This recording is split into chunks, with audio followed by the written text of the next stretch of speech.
35페이지에 기록 동기와 목적에서 하나님께서 라는 첫 번째 단락에 주어하고요. 그 다음에 보면 두 번째 단락에 영원 자존하신 하나님께서 이렇게 나오죠. 예, 여기에 영원 자존하신 하나님을 강조하는 이유는 뭐냐면 인간이 무지한 상태로는 이 하나님의 속성인 영원 자존성에 대해서 알 방법이 없어요. 그죠? 그래서 그 앞에 자기 계시를 해주셔야 돼요. 자기를 보여주셔야 되는 거죠. 자, 그래서 여러분들 그 두 단락의 주어가 그냥 나온 것이 아니고 의도를 가지고 기록했다는 거예요. 아시겠죠? 예, 영원 자존하신 하나님께서 자기를 계시해 주셔야만 됩니다. 왜냐하면 인간은 무지하고 무능하고 불의하기 때문에 전적으로 타락했다 그러죠. 전통적으로는. 자, 밑에서 세 번째 줄 보시면 네 번째 줄 볼까요? 그래서 하나님께서는 자, 또 주어 나오죠. 그러니까 단락의 결론을 뭘로 내요? 자, 서론도 하나님께서 과정적으로 뭐 아브라함이 타락하고 이런 게 나오지만 그건 이제 수단인 거죠. 자, 하나님께서 타락한 인간에게 보세요. 하나님의 은혜의 영광. 여기 은혜는 왜 나오냐면요. 자기 계시를 해주시는 분이 깨닫게 하지 않으면 알 수가 있을까요? 없을까요? 그럼 알게 된 것이 공짜로 받은 선물이잖아요. 그러니까 무슨 말이 들어가요? 은혜의 영광 이렇게 말하는 거죠. 그러니까 은혜를 받은 것만큼 영광스러운 게 없어요. 그죠? 예, 영원 자존하신 것을 우리가 알게 된 것이 우리의 능력으로 알게 된 게 아니거든요. 무엇으로 알게 된 거죠? 하나님의 은혜로 알게 된 거죠. 그 은혜가 뭐하고 연관되냐면 영광과 연관돼요. 그래서 하나님 은혜에 대한 뭐가 돼요? 영광을 뭐하게? 특별히 계시하시려고 이렇게 특별히 계시하셔서 이 말이 되는 거죠. 인간들로 하여금 하나님을 여기 또 나오죠. 알고 인식이죠. 인식하고 경외하게 하시며 은혜의 영광 또 나옵니다. 은혜의 영광 그렇다면 뭘까요? 영원 자존하신 하나님을 알게 되는 은혜의 영광이겠죠. 자, 반복하는 것은 앞부분에 이미 나와 있는 개념을 계속 반복하는 겁니다. 그러니까 은혜의 영광 앞에다가 영원 자존하신 하나님을 알게 되는 은혜의 영광 이러면 되겠죠.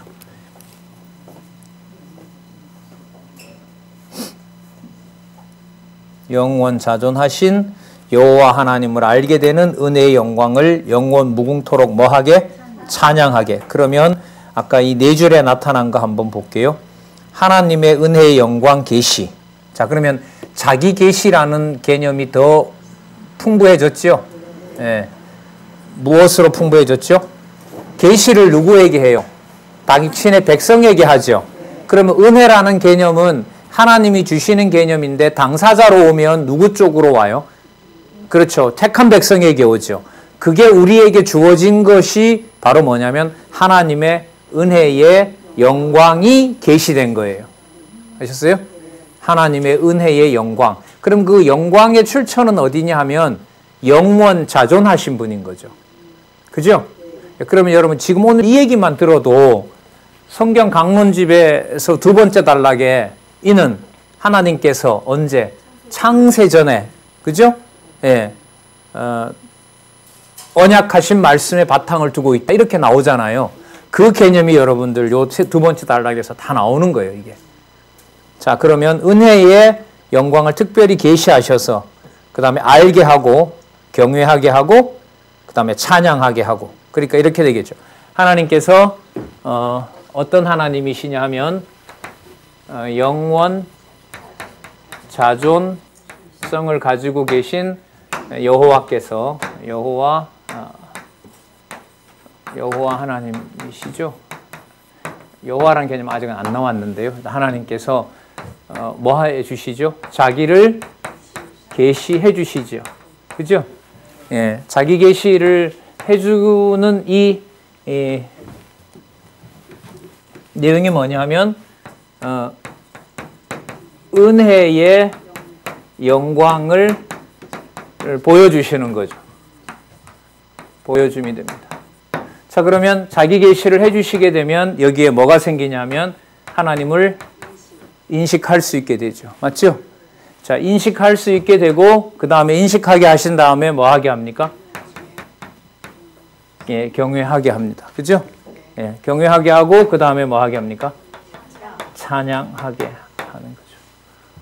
그래서 영원 자존하신 하나님을 뭐 하게 됩니까? 찬양하게 됩니다. 그러니까 찬양 아닌 게 없죠. 왜냐하면 택한 백성들은 그 모든 과정이 뭐 하는 과정이니까 인식하고 경외하는 과정이니까 그게 뭐와 연관돼요? 찬양이 돼요. 그래서 이 찬양 개념을 노래 부르는 찬양이 아니라 욥, 시편, 잠언, 전도, 아가서를 뭐에 의한 언약? 찬양을 통한 언약이라고 했을 때 그 찬양 속에는 모든 인간의 삶이 다 나오는 거예요. 곡소리도 들어가고요. 뭐 죽겠다는 소리도 들어가고 그 다음에 사악함도 들어가고 친구들의 아주 그 사악한 변론도 들어가고 그 모든 것들이 누구를 찬양하게 되죠? 영원 자존하신 하나님을 찬양한다는 의미가 여기에 들어가 있게 되는 겁니다. 자, 개론이다 보니까 굉장히 개념들을 많이 압축해서 사용하고 있죠. 자, 그러면 36페이지에 가면 성경 내용의 개요가 나오죠. 그죠? 그럼 여러분들 우리 앞부분에서 이미 뭐가 나왔냐 하면 자, 여기 보세요. 총괄적이고 개괄적이고면 요절이 나오고 요절 다음에 주제가 나오고 그러면 확인했을 때 주어는 누가 되시고 하나님이 되시고 우리 쪽으로 가져오게 되면 영원 자존하신 하나님의 계시가 되고 그 계시를 받은 우리 쪽에서 보면 은혜가 되고 그 은혜를 우리에게 알게 하고 그죠? 경외케 하고 찬양케 한다. 그러면 성경 내용으로 들어가게 되면 이제부터 창세기 1장 1절부터 들어가면 당연히 누구 중심으로 성경을 나누고 또 이렇게 안내할 수밖에 없어요. 하나님 중심으로 가게 되는 거죠. 자, 그래서 어디를 보시냐면요. 두 번째 단락 볼게요. 성경 전체는 구약과 신약으로 크게 분류가 되는데 구약은 하나님께서 여기 보세요. 자기 영광의 광채이신 메시아를 보내줄 것을 언약하는. 자, 자기 영광이라 그랬죠. 영원 자존성이 뭐냐 하면 영광인 거예요. 이게 영광이거든요. 그런데 이걸 인간이 알 수 있어요? 없어요? 없어요. 그러면 우리 쪽에서 봤을 땐 이게 무슨 영광이 돼요? 내가 받게 된 은혜로서 영광인 거죠. 이해되시죠? 예, 내가 받은 그러니까 내가 들어가는 거예요. 그러니까 은혜 속에는 나에게 그것을 알게 했는데 뭘 알게 했느냐? 영원 자존성의 영광을 알게 한 거죠. 이런 피조물에게 이렇게 무식한 나에게 영원 자존성을 알게 해주셨다는 거죠. 자, 그런데 증거가 뭐냐 하면 구약에 여기 나와 있는 대로 누구를 보내실 건가요? 그러니까 자기 영광의 광채이신 메시아를 보내줄 것을 언약하는 내용입니다. 그럼 이건 이제 어디로 들어가는 진입이죠? 아, 그럼 창세기 1장 1절부터 누가 나오는구나. 누가 나오는구나. 자기 영광의 광채이신 메시아에 관한 얘기가 나오는구나. 그러면 신약은 말씀이 육신이 되어 오신 예수를 메시아로 보내주셔서 언약을 뭐 한 내용? 성취하신 내용이구나 라는 걸 알 수가 있습니다. 그래서 여러분들 구약과 신약의 그 내용이 바로 뭐로 되어 있냐면 논리적 구조로 되어 있는 거죠. 보내시겠다고 한 근거대로 신약에 어떻게 된 거죠? 보여주신 거죠. 자기 영광의 광채이신 메시아를 택한 백성들에게 깨닫게 하는 은혜를 주셔서 영광의 광채를 보고 누구의 영광을 보게 되는 거죠? 그러니까 오신 예수님을 보고 아버지를 보게 됩니다. 그러면 바로 우리는 요한복음의 내용을 좀 근거해서 생각해 보면 아, 나를 본 자는 누구를 봤다. 이렇게 맞아 들어가는 거예요. 신학 강의가 1시간, 2시간 진행이 되더라도 마지막 결론이 성경 전체를 반화하는데 도움이 되느냐 안 되느냐가 성경 신학에서 앞으로 진행될 강의의 제일 중요한 점입니다. 여러분들 자녀 중에 누구 하나 이제 뭐 예를 들면 공부시켜서 뭐 미국이나 독일이나 가서 신학 공부를 하고 왔어요. 여러분이 신학에 대한 성경에 대한 확고한 어떤 지식과 분명한 내용을 판단할 수 없으면 그 말에 대해서 판단을 할 수가 없죠. 그러나 지금 이 내용을 우리가 따라온 것처럼 지금 사용하고 있는 개념이 굉장히 추상적이고 막연한 개념 같지만은 이 개념들이 성령께서 내주하셔서 배우고 있는 말씀 하나하나를 통해서 증명해 가고 있기 때문에 그게 추상적인 개념이 안 됩니다. 반대로 말하면 아무리 고도의 지식이라 하더라도 성령께서 주관해 가시고 관리해 주지 않으면 뭐가 돼버린다? 물질이 돼버리고 수단이 되어버리고 도구가 되어버리고 그런 거죠. 자, 그러면 구약과 신약이 논리적 구조로 되어 있죠? 그죠? 그 말이 사실 여기 나오는데 두 번째 줄에 성경 전체에 대한 개론적인 요점들을 그 다음 보세요. 통일성 있는 일관된 논리 구조라 그러죠. 찾으셨어요? 두 번째 줄 끝에 통일성 있는 일관된 논리적 구조. 이거는 의미 중심이라고 말할까요? 의미 중심의 측면일까요? 내용 중심의 측면일까요? 의미 중심이겠죠, 당연히. 그러니까 의미 중심을 전제해서 말씀을 드리면 통일성이 있는 일관된 논리적 구조. 그러니까 통일성은 여러분들 위를 쳐다보는 거예요. 전체를 보는 거고요. 일관된다는 말은 뭐냐면 수평적인 거예요. 계속해서 그게 이어져야 되는 거잖아요. 자, 그러면 신구약 성경이 그렇게 되어 있죠. 자기의 영광을 드러내고자 했던 바로 그 광채가 누구에게? 육의 몸을 입고 오신 그리스도를 보낼 것을 언약하시고 그대로 뭐 했어요? 오셨잖아요. 그죠? 그러면 통일성 있는 일관된 무슨 구조가 맞아요? 논리적 구조. 그러니까 흐름으로 흘러가도 그 근거와 주장이 계속 반복이 되고 위로 쳐다봐도 모든 사건이 누구의 살아계신 증거가 되고 누구의 계시가 되고 여호와의 자기 계시가 되고 무슨 말씀인지 아시겠죠? 자기 계시가 되기 때문에 바로 첫 번째 단락과 두 번째 단락이 연관이 되고요. 그럼 세 번째 단락. 그러면 하나님께서 어떤 방법으로 어떤 논리적 구조를 가지고 구약을 구성해 놓았느냐. 자, 이게 여기서 중요해요, 여러분. 아까 통일성 일관된 논리적 구조라고 했잖아요. 그래서 제가 이 책을 보면서 긴장을 많이 하고 관심을 제 수준에서는 제가 이제 배웠던 세상의 어떤 학문적인 방법과 요건을 과연 성경신학이 다 완성하고 있는 거냐 이걸 확인 안 할 수가 없잖아요.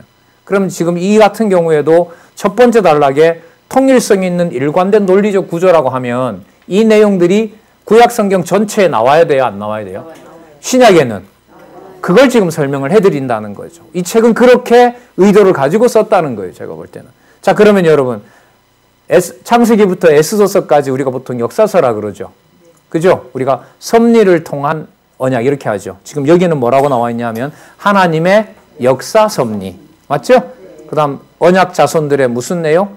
찬양의 내용. 그 다음 선지자들의 예언. 그럼 줄이면 하나님의 역사 섭리, 언약 자손들의 찬양. 세 번째 줄에 선지자들의 예언. 그럼 여러분 이 세 가지도 통일성 있는 일관된 논리적 구조여야 될까요? 아니어야 될까요? 점점 더 그래야죠. 그러니까 여러분들 어떤 말이 맞아 들어가요? 알면 다 알고 모르면 다 모른다. 이 말이 여기서 증명이 되는 거예요. 그래서 제가 가끔 이걸 볼 때마다 여러분 제가 뭐 제 수준에서 여러분들과 이 책을 통해서 소통하기 위해서 이렇게 많은 시간 몇 분 동안 수십 분을 설명을 해야 되는 건데 이걸 적어 놓으면 다 읽어보면 안다고 했던 저자가 때로는 이제 안 된다고 막 따지기도 한 거죠. 이거 읽어보면 어떻게 다 아냐고. 다 알기 힘듭니다. 그러니까 너무너무 내용들을 펼쳐놓은 게 아니라 체계에서는 어떻게 했어요? 이 글 쓰는 스타일과 또 분량이 늘어나면 여러분들 막 서너 권씩 사야 되니까 그 상세한 고려까지 해서 줄여서 글을 써나가는 방법을 택한 거죠. 강론집 저게 18권을 정상적으로 일반적으로 만약에 쓰면은요 18권 가지고 안 돼요. 기본적으로 페이지가 2페이지 이상은 더 늘어나야 돼요. 그걸 가지고 이렇게 토론을 하고 이런 경우로 보면 그 내용을 적어줘야 되거든요. 그러면 저 책은 18 곱하기 적어도 3은 돼야 돼요. 그럼 이거 몇 권 되죠? 54권이 되죠. 아니다. 맞나? 예, 54권. 50권이 넘어요. 50권이 넘어요. 거기다 몇 페이지 더 늘어난다? 100권 가는 거죠. 그럼 이제 막 책만 봤다가 그냥 배부르고 엄두도 못 내고 이렇게 되는 거죠. 자, 그럼 다시 돌아와서요. 하나님의 역사 섭리, 하나님의 찬양, 언약 자손들의 찬양, 선지사들의 예언들도 뭐 해야 된다? 통일성 있는 일관된 논리적 구조여야 된다. 그러면 통일성이 있다는 말은 모든 내용들이 구조적으로 여호와 하나님에 대한 계시로 이해돼야 된다는 말이고, 그렇죠? 수평적으로는 누구에 관한 언약이 확증되어 가야 된다? 메시아에 대한 언약이 확증되어 가야 돼요. 여러분, 그러면 여러분 잘 보세요. 앞으로 여러분들 다 하게 될 텐데요. 경건의 시간에 내가 한 10분, 15분 메시지를 전한다. 그러면 서너 가지 얘기 한 5분에서 10분 얘기하고요. 그걸 위로 쳐다보면서 그 읽었던 말씀 가지고 창세전에 영원 자존하신 하나님께서 당신을 계시하기 위해서 기록하게 했고, 그걸 믿고 있는 우리가 이 자리에 모인 자들의 모임이 오늘 뭐 예를 들면 가족 추도회로 모였든지 아니면 무슨 뭐 기쁜 일로 경사로 모였든지 이 일은 영원하신 하나님이 살아계신 증거다. 그렇게 경건히 하면 돼요. 그보다 더 좋은 게 없잖아요. 없죠. 그러면 그 자리를 만약에 여러분들이 최고 어른으로 있었다. 그걸 하나님을 소개한 그 자리에 자, 지금부터 그러면은 내 자랑하겠다. 이게 갈까요? 안 갈까요? 인간적으로 안 가죠. 안 갑니다. 그걸 싫어하는 사람들, 물론 자녀들 같은 보통 이제 듣겠지만은요. 그리고 이 토대가 집에서 보고 확인하고 가정교회에서부터 내가 내 자녀들과 내 가까운 사람으로부터 이게 토대가 마련이 돼야 되는데, 이게 어떤 학교로 옮겨가지고 거기서만 특별히 해버리고, 교회에서는 여러분들 이거는 목사님들만 한다고 해서 그냥 정체 모를 일에 그냥 연보만 해버리고 무슨 결과가 나오고 뭐 했는지 아무것도 모르고 뭐 비난하는 건 아닙니다. 여러분, 그 과정을 강남노회에서부터 총회 해체까지 저희들은 겪으면서 체제개혁 속에 있는 겁니다. 그러니까 인간적인 바람으로는 지금부터는 잃지 않았으면 좋겠다는 거죠. 잃지 않으려면 어떤 방법을 제시해 놨느냐, 이 답을 다 내어놨더라는 겁니다. 그래서 여러분들 이 개념을 소개하는 겁니다. 그러면 하나님의 역사 섭리 속에서도 통일성 있는 논리적 구조가 나와야 될까요? 안 나와야 될까요? 나와야죠. 화요일 날 여러분들한테 말씀드리는 성경 강론집 박용기 성경 강론 1권부터 지난해까지는 이제 신약했지만은 그 모든 내용들 다음에 무슨 내용이 나와야 되는지에 저는 초점을 맞추어서 67, 10%는 거기에 맞춥니다. 왜 이 사건 다음에 왜 이 사건이 나옵니까? 이거죠. 왜 세겜과 숫곳 사건 다음에 야곱의 딸이 강간당하는 사건 다음에 왜 수국꽃과 세겜 땅의 정복 사건이 나오고, 왜 그 다음에 야곱은 또 한 번 나라에 대한 축복을 하나님으로부터 받게 되는지, 그 내용이 왜 그 자리 거기 있어야 되냐는 거죠. 그럼 무슨 뜻이냐면, 왜 창세기가 그 자리에 들어가 있고, 우리 나중에 나옵니다만은 역대기가 왜 열왕기 다음에 오고 에스라 앞에 오고, 그게 다 뭐가 있는 거죠? 논리적 구조가 있는 겁니다. 그게 그 자리 들어가 있어야 돼요. 자, 그러면 욥기도 그 앞부분에 나와 있는 게 의미가 있을까요? 없을까요? 있죠. 저는 그걸 찾는 거예요. 거기에 그렇게 안 봐도 되고 그냥 5편은 막 섞어서 봐도 된다 이러면, 제가 이렇게 주장을 했기 때문에 저 같은 사람은 설득을 해야 되죠. 아가서를 먼저 내놔도 된다. 난 안 된다 그럴 거 아니에요? 그럼 설득을 하게 되면, 예를 들면 거기서 그러면 예를 들면 제가 설득을 당해서 아가서 앞에 놔도 된다 이러면 편집 바꿔도 되는 거죠. 예를 들면 그게 기지업에서 일어난 일이면. 저는 제가 확인한 바로는 욥기서부터 출발해야 된다는 거예요. 저는. 그 다음에 신실성, 그 다음에 시편, 그 다음에 잠언, 그 다음에 전도서, 그 다음에 아가서, 그 다음에 이사야가 바로 와야 된다. 이사야가 먼저다. 그게 그러면 역사적 순서냐? 역사적 순서라는 말은 우리는 이미 뗐습니다. 무슨 중심으로 가고 있죠, 지금? 예, 갔기 때문에 역사적 순서를 갖다가 거기다 맞추려고 하면 여러분들이 정신 나갔다, 저 사람. 큰 틀을 뭐로 소개를 해놓고, 의미 중심으로 소개해놓고, 뭐, 어디에다 맞춰버린다? 연대를 맞춘다? 그 연대를 맞추는 가장 큰 일이 나중에 마태, 마가, 누가, 요한에 가서 마가복음을 앞세우면서 마가복음 내용을 중심으로 내용을 정리하는 거죠. 내용을 정리해요. 그리고 공간복음이라고 해서 성경을 갖다 멈춰버리죠. 그럼 칼빈도 그렇게 했어요, 사실. 칼빈 강요에 보면, 칼빈 그 기독교 성경 주석에 보면 나오고요. 미국의 2대 대통령이 했던 제퍼슨이라는 사람은요, 성경을 쫙 펴놓고 가이질 해가지고 자기 생각에 맞도록 성경을 편집해서 제퍼슨 성경이라고 출판해요. 18세기 초인가. 그렇게 하는데 그게 여러분 자유주의예요. 그럼 여러분 저로서는 아까 말씀드린 대로 그 순서가 그 자리에 거기에 있어야 된다라고 하는 걸 저는 제 기준으로 보면 전 양보할 수가 없는 거죠. 양보하게 되면 성경 강론이 1페이지부터 만 몇 페이지까지 가는데 저것도 뭐 해야 돼요? 다 바꿔도 된다는 얘기죠. 예, 목사님 질문하세요. 연대기 성경이라고 구강로에서 예. 창세기부터 구시록까지 시간별로 재편집에 나온 책도 있지. 서너 예. 실제 저 목사님 말씀처럼요. 그렇게 책을 편집해요. 그 전부 다 제가 볼 땐 제퍼슨 아들들이에요. 그 여러분도 오늘 가셔가지고 성경 보다가 내가 이 정도는 영혼 자존성을 다 알게 됐다 하면 녹 한번 잘라가지고요. 영혼 자존성 순서대로 한번 붙여보시기 바랍니다. 예. 그래서 여러분 이게 문제가 얼마나 중요한 문제를 해결했나 한번 보세요. 여러분 유다서 같은 거 여러분 한 장이잖아요. 그럼 그걸 또 어디다 붙이겠어요? 만약에 그 요한계시록 앞에 그러니까 요한 1, 2, 3서 다음에 나오잖아요. 그걸 만약에 모르는 상태에서 유다서를 떼면 어디다 갖다 놓겠어요, 그걸? 못 넣죠. 여기다 넣어도 맞는 것 같고 저기다 넣어도 맞는 것 같고. 그래서 여러분 논리적 순서라는 말 때문에 이렇게 해도 되고 저렇게 해도 되고가 아니었어요. 전 제가 이제 9년 전에 와서 시간을 거듭하면서 보면 볼수록 엄격한 규정이 생기는 거예요. 엄격한 규정이. 거기 그 자리 그 개념. 그리고 여러분 지금 이건 성경은 아니고 책이잖아요. 책에 대한 것도 엄격한 규준을 가지고 저로서는 볼 수밖에 없죠. 앞에는 통일성 있고 일관된 하나님 중심의 논리적 구조라고 했다가 어떤 표현이나 어떤 단락이 사람이 그렇게 하는 것으로 묘사가 되면 전체적인 틀에서 맞아요, 안 맞아요? 안 맞는 거죠. 안 맞는 거죠. 사실 이런 일이 글자 하나하나까지 다 검토하도록 만들도록 출발을 한 것이 여러분 성경신학 연구소인데 그것도 하나님이 하시는 일이다라는 걸로 또 하나님은 또 당신의 섭리를 하시는 거죠.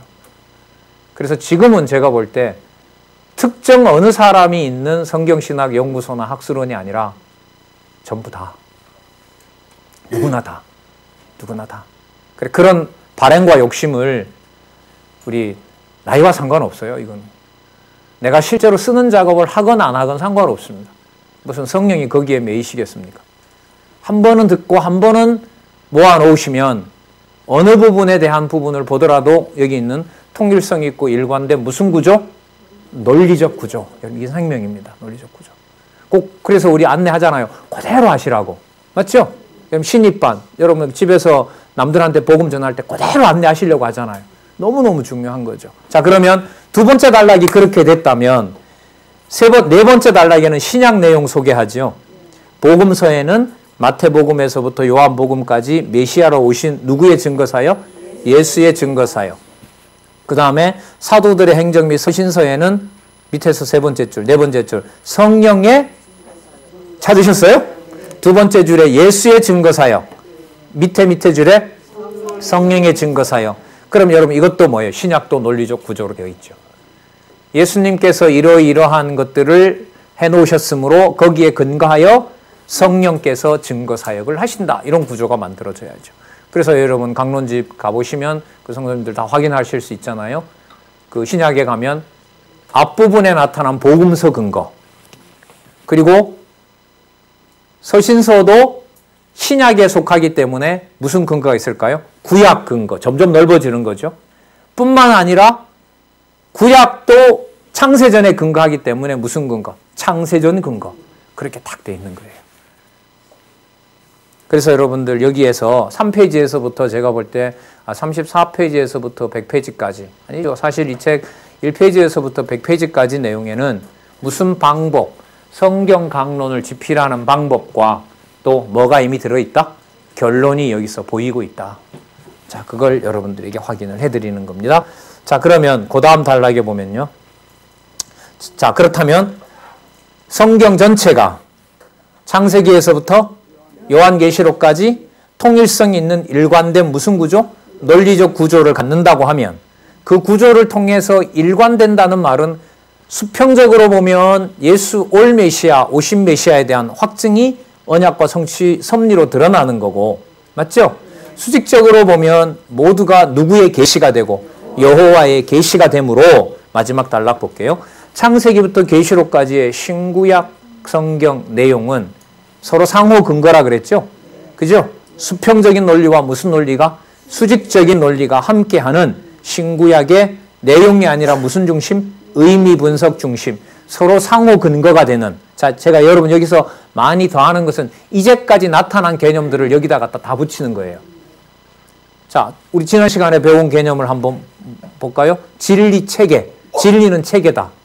진리가 체계라는 말은 무슨 구조로 되어 있다? 논증 구조로 되어 있다. 논증 구조로 되어 있다는 것은 논리적인 내용에 나타난 의미의 무슨 흐름? 논리적 흐름인 수평적으로 증명도 될 뿐만 아니라 또 위로 올라가는 수직적 구조에도 확인이 됐고, 오늘 더 확인한 내용에서는 그 모든 것을 하나님은 우연히 한 것이 아니라 언제부터? 영원 자존하신 당신의 계획을 보여주셨는데, 그 보여주신 것이 구약이든 신약이든 전부 주먹구구식으로 막 모여있는 것이 아니라 어떻게 되어 있다? 체계적으로, 논리적 구조로 되어 있다. 논리적 구조로. 그래서 공부가 많이 이렇게 반복이 되면요, 그 짧은 시간에 많은 걸 할 수밖에 없어요. 그러니까 1시간 주고 성경 강론 총소를 소개하라, 성경신학 총소를 소개하라 그랬을 때 공부를 많이 하게 된다는 말은 어느 한 곳만 얘기하다 끝나는 것이 아니라 어떻게 해주는 걸까요? 전체에 대한 얘기를 수평적으로는 누구 얘기? 메시아에 대한 언약과 성취의 얘기. 그리고 할 때마다 결론은 누구에 살아계신 거. 그렇죠. 그거 설명하면 그게 여러분들이 경건해요. 5분 주라고 하면 5분짜리가 되는 거고, 10분이면 10분짜리가 되는 거고, 1시간이면 1시간이 되는 거고요. 자, 그러면 그러한 또 상호 뭐가 된다 그랬죠? 근거가 된다 그랬죠. 주제와 부제의 관계. 그런 신구약 성경 내용을 종합적으로 대략적으로 살펴보면, 자, 여기 주어 잘 잡으세요. 주어 누가? 여호와 하나님께서. 이거 중요합니다. 성경 내용 개요의 목적은 주어를 확인하는 거죠. 누구라고? 여호와 하나님께서. 그러면 앞부분의 네 단락은 뭘 강조하기 위해서, 확인하기 위해서 써온 걸까요? 주어인 여호와 하나님께서를 밝히기 위한 거예요. 여러분 학교 가면 이렇게 공부해요. 근데 이제 제가 철학과를 다녔기 때문에 철학 시간에 이렇게 어떤 논리적인 흐름으로 가지 않고 왔다 갔다 하는 책 같으면 철학 시간에는 들어올 수가 없는 거죠. 그럼 철학 시간에 이제 독일어라든지 영어 책을 이렇게 선생님들이, 교수님들이 소개해 주는 것은 뭐냐면 내용은 인본주의고 형식은 논리적인 거. 그게 여러분 철학 시간에 읽는 거예요. 위대하다는 철학자들은 수천 마디 말을 했는데도 그게 다 어떤 한 개념으로 모아지는 거죠. 권수는 늘어나도 목적은 간결해지는 거죠. 그런 걸 보고 논리적이라 그래요. 그러니까 저한테는 문제의식이 크죠. 그렇게 보이는 것들도 많은데 성경이 과연 그런 모든 요구들을 다 쳐내버리고 성경만큼 뛰어난 논리가 없다? 그걸 여러분 구호로만 외칠 수는 없잖아요. 증명을 해야 되는 거고. 예. 그런데 이제 또 한 번 여러분 확인하지만은 진짜 하나님 감사합니다 라는 생각밖에 안 듭니다. 이렇게 논리적일 수가 없어요. 그럼 삶도 그럴까요? 당연하죠. 무슨 구조가 그래 되어 있는데, 영혼과 사고 구조가 그래 되어 있는데 삶을 볼 때에도 결론을 어디로 가지고 가겠어요? 여호와 하나님께서. 이렇게 가는 거죠. 이거 아니면 죽습니다. 진짜 죽죠. 이게 희미해진다? 글쎄요, 여러분 못 사시겠죠. 그죠? 네. 여호와 하나님께서 메시아를 보내주실 것을 언약하시고, 자, 또 보세요. 메시아를 언약하신 대로 보내주셔서, 누가요? 요거 중요합니다. 여호와 하나님께서. 요거 중요합니다. 언약을 성취하여 주신, 언약을 인간이 성취할까요? 하나님이 하실까요? 그런 의미에서 뭐라 부르냐면 계시, 섭리. 아, 이거 너무너무 중요해요. 너무너무 중요합니다. 다 중요하지. 자, 여기 보면 자기 계시를 받는 우리 입장에서는 공짜로 받은 거기 때문에 그걸 뭐라 부른다? 언제, 무엇을? 영원 자존하신 하나님의 존재를 받은 우리로서 보면 은혜인 거죠. 그거만큼 우리 존재에 뭐가 없어요? 영광스러움이 없는 거죠. 자, 그런데 보여주실 때 인식을 누가 시키세요? 언약 성취를 누가 하시죠? 하나님께서. 맞죠? 알게 하시죠. 경외케 하시죠. 찬양케 하시죠. 그죠? 인식은 뭐 하시고 뭐 하는 방법으로? 언약과 성취로. 그죠? 이걸 누가 섭리하신다? 누가 섭리하신다고요? 이러한 계시를 누가 섭리하신다? 이러한 언약 계시를 여호와가 섭리하신다는 말이 계시 섭리라는 말이에요. 너무너무 중요한 개념이고 좋은 개념이에요. 이후로는 철학적 개념이나 무슨 딱딱한 개념으로 보시지 말고 알고 쓰시면 돼요. 영원 자존하신 하나님께서 우리에게 무한한 은혜로 당신의 자존성을 언약과 성취로 알게 해 주신다는 말을 신학적으로 모으면 계시를 섭리하신다. 그분이 언약 성취 계시를 섭리하신다. 그러면 무슨 말하고 맞아 들어가요? 공짜로 받은 거잖아요. 공짜로 받은 거기 때문에 계시를 우리한테 맡기는 것이 아니라 계시를 누가 관리해 주셔야 돼요? 하나님이 관리해 주셔야 되죠. 그 말을 뭐라 그래요? 계시 섭리라 그래요. 그러면 은혜라는 말이나 무슨 말이나 똑같아요, 의미가? 계시 섭리라는 말이나 똑같아요. 그런데 계시라는 말 속에는 우리가 이 개념하고 은혜라는 개념하고 좀 거리가 멀어지는 것처럼 보이는데, 은혜는 공짜로 받은 거죠. 언약 성취 우리가 노력하나요? 아니죠.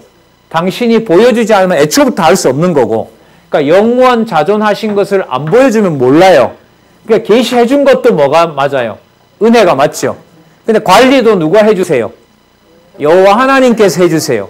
그러니까 계시 섭리라는 말은 무슨 뜻이냐면 은혜 위에 계시해 준 것도 은혜인데 그걸 누가 관리해 주니까? 하나님 관리하는 거 싫으세요? 거짓말 하지 마세요. 나는 내가 관리하는 게 좋아요. 내가 관리해야 좋은데 하나님이 자꾸 가끔 간섭해서 열받아요. 방법, 그러니까 여러분 이게 무슨 뜻이냐면 은혜를 내가 관리할 수 있다 없다? 없다. 주는 것도 다 걷어차요. 그러니까 은혜 위에 은혜를 그냥 팽개쳐 놓은 것이 아니라 당신이 관리하신다는 거예요. 그 말이 무슨 말이라고요? 섭리라는 말이에요. 그래 은혜 위에 은혜라는 말이나 무슨 말이나 똑같아요? 계시하신 것을 섭리해 주신다는 말이나 똑같아요. 그래서 이 개념이 신학교에서 배우는 그런 추상적인 개념으로 저는 소개를 드리고 싶지 않은 거예요. 근데 이걸 안 풀지 않으면 이 개념을 사용할 수가 없더라고요. 계시해 주신 것도 감사한 거 맞죠? 은혜 맞죠? 관리들 진짜 하나님 해주시는 게 좋아요? 진짜 좋으세요? 이건 강요하고 뭐 질문해서 될 문제는 아니죠. 잘 놀 때는 하나님 좀 내버려 뒀으면 좋겠고, 뭐 할 때, 안 될 때, 내 급할 때, 내 잠 못 잘 때, 내 승질 날 때, 그럴 때 와서 조금만 관리해주고 나머지 내 좋을 때는 누가 해주기를, 누가 간섭하지 말기를. 그래 놓고 우리는 어떤 하나님이라 부른다? 그 말이 안 맞죠. 그럼 그 말을 맞추려면 누가 계시를 관리해 주셔야 돼요? 여호와 하나님께서. 그 말이 여러분들 계시 섭리예요. 계시를 섭리해 주셔야만 돼요. 그래서 여러분 성경신학의 정의가 성령께서 살려낸 중생한 이성들에게 성경을 통하여 뭐 한다? 깨닫게 하신다. 이렇게 되는 거죠. 여러분 계시 섭리라는 말 사랑하는 개념이 되시기를 바랍니다. 그러니까 여러분 이 계시 섭리라는 말 속에는 성경 전체 내용과 성경 전체 기록 목적이 다 담겨 있는 말이 계시 섭리인 거죠. 맞죠? 계시에 대한 특별 계시 기록이 뭐예요? 창세기부터 계시록이죠. 그걸 통해서 영원 자존하신 하나님 알려주신 거잖아요. 그죠? 근데 그걸 또 누구가 관리하신다는 거야? 여호와께서 하신다는 거잖아요. 그게 바로 섭리라는 말이에요. 그래서 여러분들 500년 지났습니다만 개혁자, 그 종교개혁자 칼빈이 죽을 때는 그 몸에 있는 그 구멍에서 피고름이 안 나오는 데가 없었어요. 이 사람이 끝까지 의료보험을 안 받아요. 왜냐하면 원래 출신이 프랑스 사람이었기 때문에 자기 몸 챙긴다고 목사였으니까, 교구 목사였으니까요. 그런 오해를 받을까 봐, 전직은 변호사였잖아요. 프랑스에서 도망온 사람들은 다 의료보험을 만들어줘요. 변호사이기 때문에. 자기는 끝까지 안 받아요. 근데 나중에 이제 죽을 무렵이 됐는데 무슨 치료할 방법이 없는 거예요. 그 병원에 못 들어요. 본인이 세워놓은 병원에 본인이 못 들어가는 거예요. 그러니까 제자들이 뭐 묻지도 안 하고 그냥 의료보험 처리해가지고 가서 이제 담석 뽑아내고 그렇게 하다가 결국 데려갔거든. 이 칼빈이 가장 경외했던 개념이 여러분들 무슨 개념이냐 하면 섭리라는 게. 하나님의 섭리다 이 말은 우리는 이제 더 붙일 수 있죠. 계시 섭리다. 좋든 나쁘든 하나님의 무엇이? 은혜 위에 은혜가 무슨 섭리다? 계시해 준 걸 누가 관리한다? 여러분 지금 이렇게 말씀드린 거 자손 언약, 땅 언약, 통치 언약 누가 언약 성취해 주시고 누가 관리할까요? 그러면 계시 섭리로 이해되죠? 자 보세요. 자, 들어갈 우리 서론이니까 한번 볼게요. 이걸 넣어서 설명해 볼게요. 3대 언약 세워주고, 은혜가 은혜 되기 위해서 뭘 줘요? 선악과 금식명 주고 죽여버리죠. 맞죠? 자손 언약 주시고, 가인과 아벨 낳고 누구 죽여요? 아벨 낳고 끝내나요? 은혜 이어지잖아요. 그렇죠?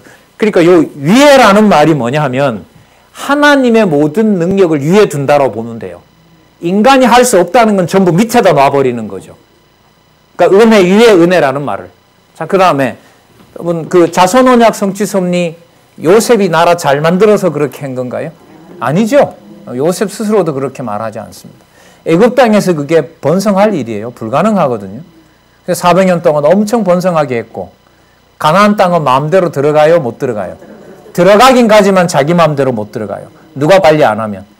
하나님이 보호 안 하면 못 들어가요. 그게 여러분 광야 40년이라면 민수기서는 은혜 위에 은혜가 되는 거죠. 가나안에 가는 건 약속되어 있죠. 자기 마음대로 가요, 못 가요? 그럼 은혜가 은혜 되게 하죠. 맞죠? 왕에 대한 언약 하나님이 들어가서 바로 이루어주세요? 아니에요? 아니죠.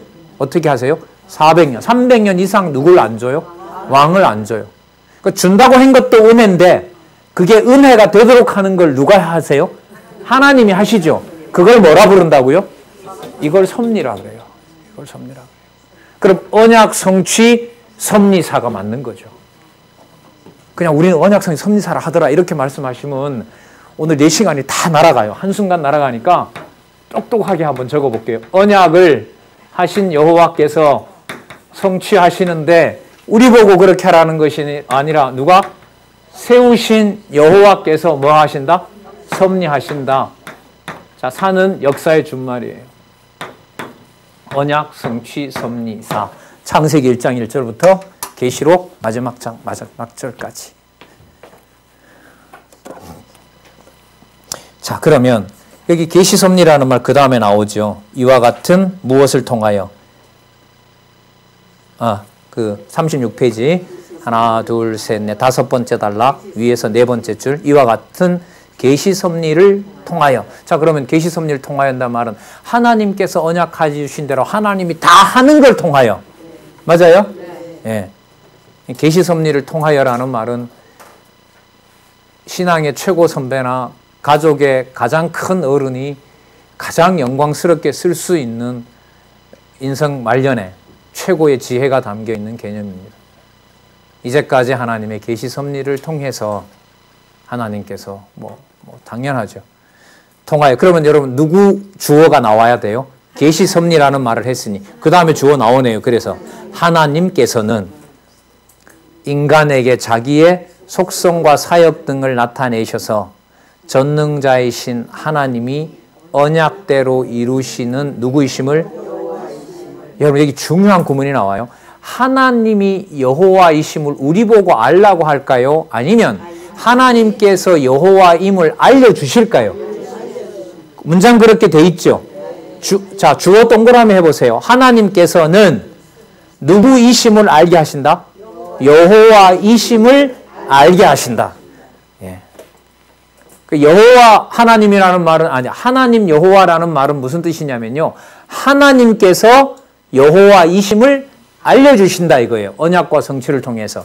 그러면 그 하나님은 누가 되죠? 여호와가 되는 거죠. 그죠? 그래서 그 다음에 나오는 말이 뭐가 되냐면 여호와 하나님 이렇게 나와요. 여호와 하나님이라는 주어 그 단락 시작할 때 나왔죠. 여호와 하나님께서 여기서 붙여져 있죠. 그 말을 풀면 어떻게 되냐 하면 하나님께서 언약하신 대로 성취해 주시는 여호와이심을 알려주세요. 그럼 우리한테는 누구로 계시가 된 거죠? 여호와로 계시가 된 거죠. 왜? 은혜가 되도록 하는 것은 뭘 하시고 뭐 하시는 걸로? 언약하는 거고 성취하는 거니까. 그러니까 우리가 부를 때 우리가 믿는 하나님은 여호와 하나님인 거죠. 아랍 사람들은 여호와를 안 부르고 그냥 하나님이라 해요. 알라 있죠? 알라나 하나님이나 엘이나 다 같은 개념이에요. 그 성경은 무슨 하나님? 여호와 하나님이에요. 여호와 하나님. 그분의 계시, 섭리. 계시를 관리하는 분 당신 자신. 그래서 여러분 자기 계시를 하신 여호와 하나님 이렇게 되죠. 그래서 앞으로 저희들 내에서 글을 쓰고 발표할 때도 예를 들면 박홍기 강사가 영원 자존하신 여호와 하나님께서 언약과 성취로 자기를 계시하신 무한하신 은혜를 뭐 이렇게 말을 좀 쓰면 그 말을 여러분들이 서로 저도 여기에 근거를 두고 쓰고 있기 때문에 그 말들을 여러분들이 서로 소통을 좀 할 수 있는 기회가 많이 생겼으면 좋겠어요. 신학이 별겁니까? 성경에 바탕을 둔 이런 개념들을 나름대로 구성해서 쓰면 되는 거거든요. 그래서 성경신학 총서 해설은 좀 저한테도 중요한 기회가 되고요. 여러 제도적인 공부가 조금 남아있긴 하지만은 진짜 빨리 좀 마치고요. 이제까지 신학 역사 2000년사를 이런저런 책들 가능한 한 많이 보고 다 정리를 해서 성경신학 총서 여기에 다 집결되어 있고 다 끝이 났다라는 사실을 좀 쓰기도 하고 알리기도 하고 저뿐만 아니라 여러분들도 그렇게 되기를 소원을 합니다. 자, 볼게요. 전능자이신 하나님이 언약대로 이루시는 여호와이심을 알게 하신다. 하나님이 여호와를 알리십니다. 자, 그리고 하나님께서 분명히 살아 존재하셨죠. 이제 존재 나오잖아요. 여러분 여기 존재는 그러면 현상 세계의 존재를 말할까요? 이 하나님을 말할까요? 그렇죠. 창세전에 계신 여호와 하나님의 존재. 그쯤 가면 이제 우리도 같이 들어가는 겁니다. 창세전에 그리스도 안에서 선택한 우리 영원한 하나님의 나라 교회죠. 존재하셔서 역사와 만물을 홀로 다스린다는 사실을 증거해 주신다.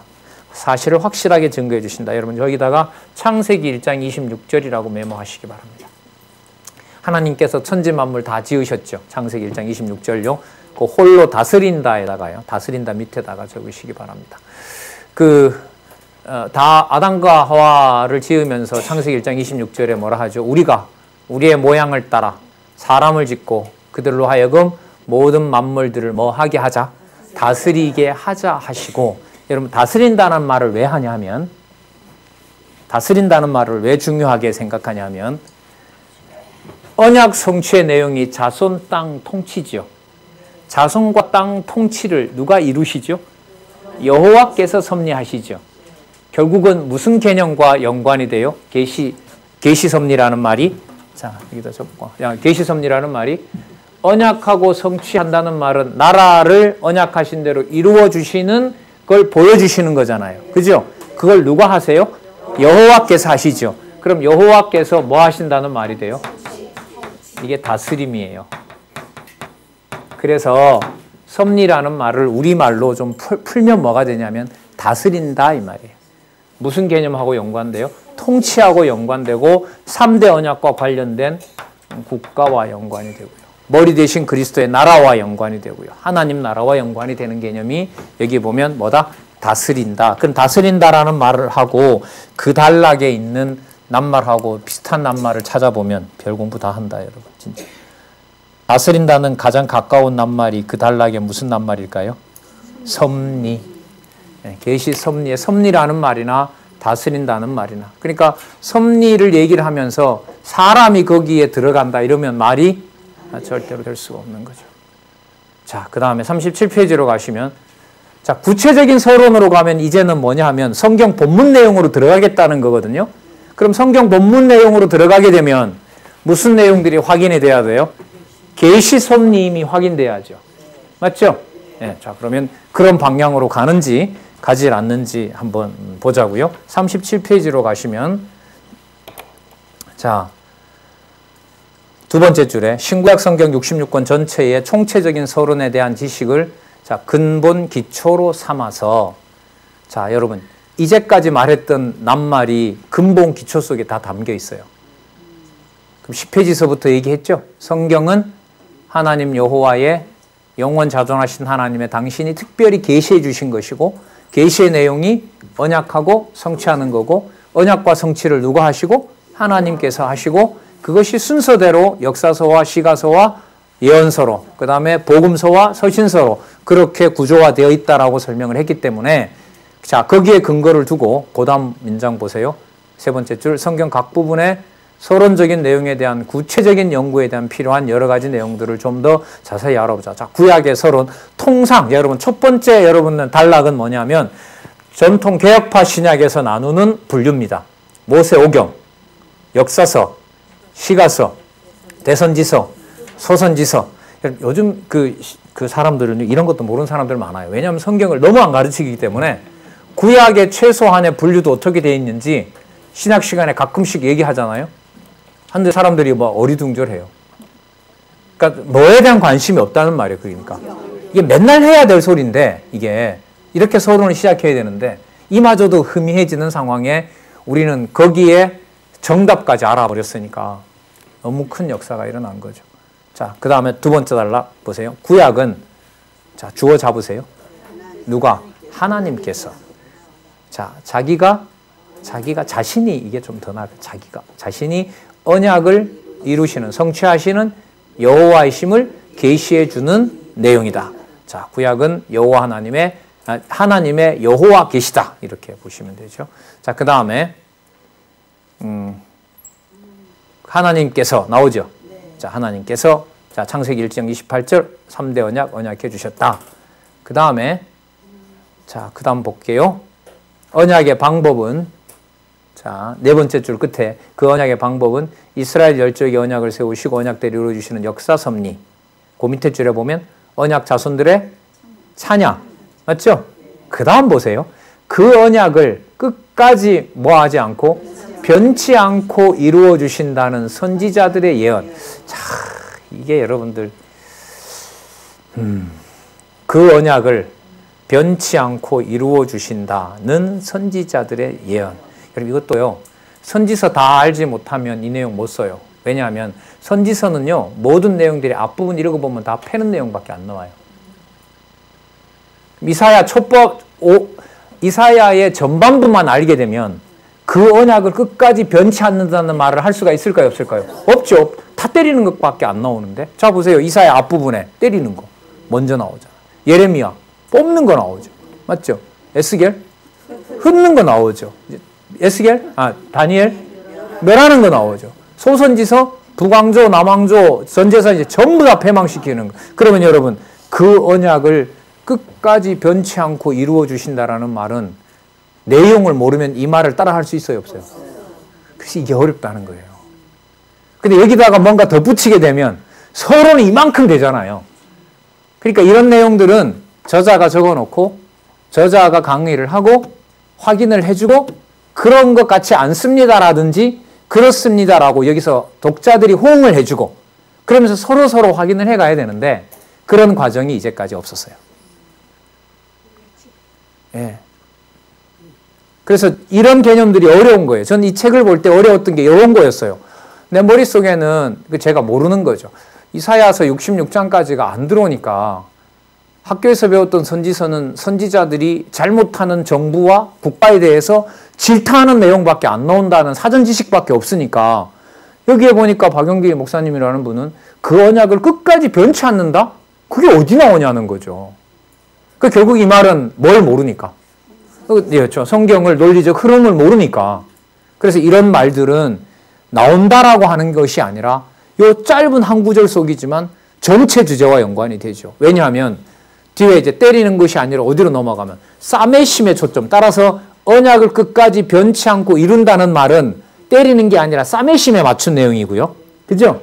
뽑는 게 아니라 어디에? 심는 데 맞춘 거고, 흩는 게 아니라 모으는 데 맞춘 거고, 또 멸하는 게 아니고 세우는 데 맞춘 거고, 패망에다 맞춘 것이 아니고 회복에다 맞춘 요약이다. 여러분, 어느 세계 신학자가 이 말을 반박을 하겠어요? 이 일이 벌어졌다니까요.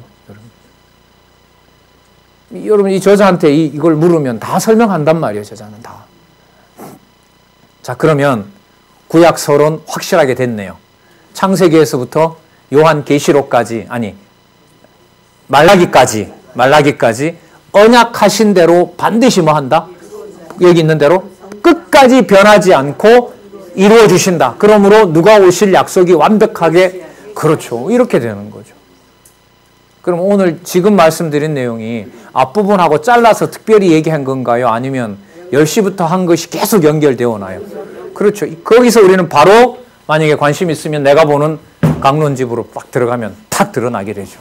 문장이 하나님께서, 그 다음에 여호와 하나님께서, 여호와께서 이렇게 가는 겁니다. 자, 마지막 보고 우리 식사하도록 하죠. 이와 같은, 이걸 그러면 이런 구조를 왜 역사서와 역사서와 예를 들면 시가서와 예언서에서 하느냐? 인간들을 행복하게 하려고. 아니죠. 예. 누가 살아계신? 예. 아까 존재라고 했잖아요. 영원 자존하신 분이라 했잖아요. 이와 같은 언약 섭리로서, 여러분 여기 마지막 말이지만 되게 중요해요. 이와 같은 언약 섭리. 이 언약 섭리가 나오네요. 자, 섭리라는 말, 누가 하신다는 말? 자, 언약 섭리, 아까는 무슨 낱말이 나왔죠? 계시 섭리. 더 정확하게 말씀드리면 언약 성취 섭리. 예, 섭리사. 자, 언약 섭리로서 하나님께서, 여기 주어요. 이거 진짜 중요해요. 하나님께서 언약을 하시고 그 언약대로 이루시는, 성취하시는 누구이심을? 여호와이심을 언약 자손에게 계시해 주어, 계시, 알게 하여, 인식, 경외하며, 경외, 그 다음에 찬양. 자, 계시, 그 다음 인식, 그 다음 경외, 그 다음 찬양. 이게 언약 성취 섭리사의 과정이고 목적입니다. 창세기에만 나올까요? 요한계시록에만 나올까요? 다 나올까요? 다 이런 구조로 보시면 돼요. 그걸 여러분 성경 강론집 구조에서 그대로 했고요. 제가 이번에 여러분들 1권 그 총 결정판 나올 때는 아마 이 부분이 18권을 쓴 저자로서는 당연히 명시가 되겠죠. 그렇게 될 수, 안 나오면 여러분들이 물어보시기 바랍니다. 서론에 이렇게 밝혔기 때문에. 자, 그러면 여러분, 모세오경도, 모세오경이라는 분류는 전통신학을 따라요. 그러나 이미 모세오경을 거론하는 이 저자는 전통적인 그런 내용 중심이 아니라 무슨 중심으로 가지고 있어요? 그렇죠. 그러면 우리가 어떤 신학자하고 얘기할 때 모세오경을 공통점으로 삼아서 우리는 우리 갈 길 가는 거예요. 논리적 흐름, 성경의 논리적 흐름. 그리고 왜 그 단락이 거기서 끊어졌느냐? 왜 그 사건 다음에 그게 나오느냐? 그러면서 의미로, 구조로 누구 중심으로? 여호와 계시 중심으로. 역사는 여호와 계시 섭리로. 자, 그렇게 확인해 갈 수 있는 겁니다.